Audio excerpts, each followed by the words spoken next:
In this video, we will begin to discuss some of the factors that play into how people appraise an event as stressful.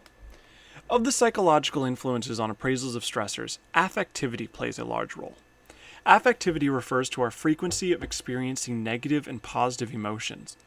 Negative affectivity, for one, refers to an individual with pervasive feelings of negative emotions and mood.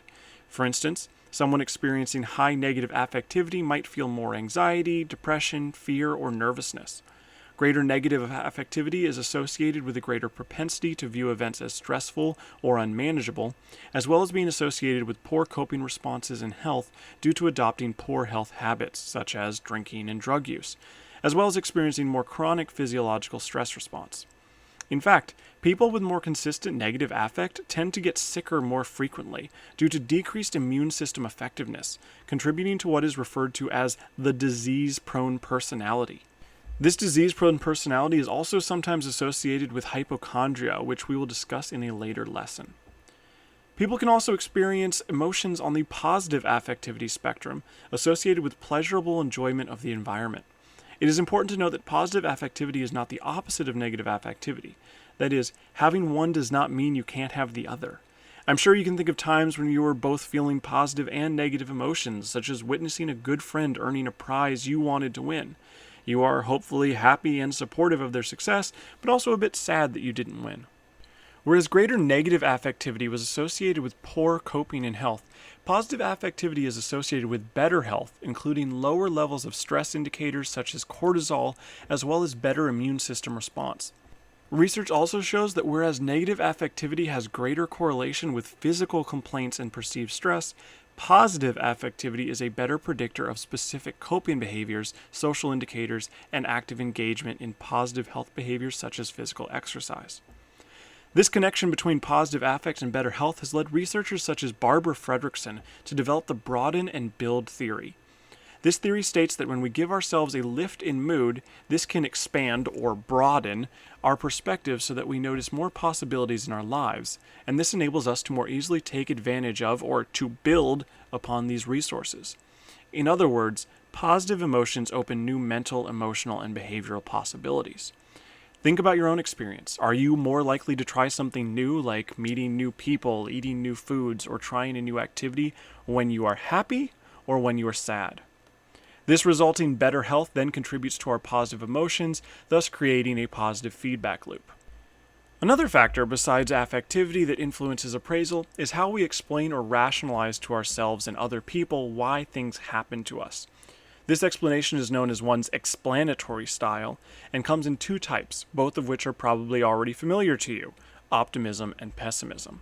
Optimists and pessimists have competing explanations for why good and bad things happen. In terms of stressful or negative events, optimists view these experiences as temporary, that is, the stress won't last forever, whereas pessimists view the experience as more permanent, focusing on how the stress marks a new status quo for how life will be or truly has been all along.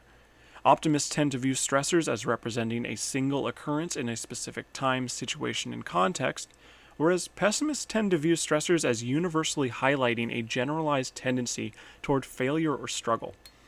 Third, optimists generally appraise stress and negative events as caused by external factors outside of their own control, whereas pessimists will blame themselves for the stressful event happening.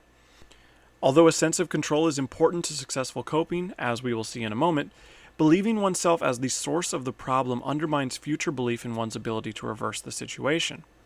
Optimism, on the other hand, promotes active and persistent coping efforts, given the belief that negative situations can be resolved.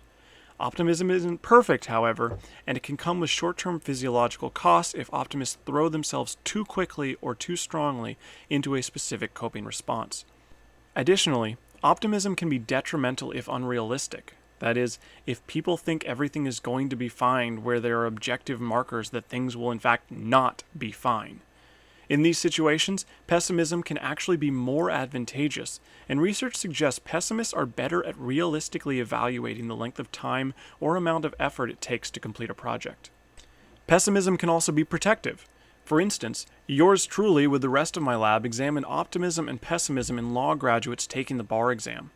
For those of you who don't know, the bar exam is a massive test that determines whether or not you are approved to practice law in a given state, and failing the exam can negate years of hard work.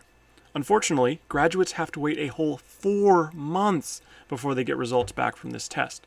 So you can imagine many people report extreme stress waiting for this uncertain news. We found that during this 4-month period, optimists compared to pessimists had lower stress and better health, including better sleep quality, more happiness, and greater subjective coping. Optimism was better. However, at the moment of truth when participants finally received feedback, whether they passed or failed had a different effect. Optimistic participants who passed felt joy, of course, but also a sense of acceptance. They had expected this all along. However, optimists who failed experienced extreme lows. This was completely unexpected and they had no backup plan. On the other hand, pessimists who failed had already spent the 4 months mentally preparing for this outcome, so they were able to bounce back from the failure quickly. Pessimists who passed, however, experienced elation at not having to implement any of their plan B, C, or D for their careers. Therefore, optimism and pessimism potentially presents a choice between stress now versus stress later. These potential benefits of pessimism led researcher Julie Norum to explore how pessimism helps motivate people to engage in behaviors that protect from negative outcomes. She coined the term defensive pessimism to describe either consciously or non-consciously setting low expectations in order to motivate behavior. That is, if we expect we are going to do well on a test, we might not study as hard. But if we convince ourselves that we are going to struggle, we will push harder to make sure that doesn't happen. Of course, this can backfire if the negative thinking goes so far as to make us give up, but a defensive pessimism mindset has been linked with greater academic achievement and more beneficial health behaviors as people feel more motivated to keep themselves from getting ill.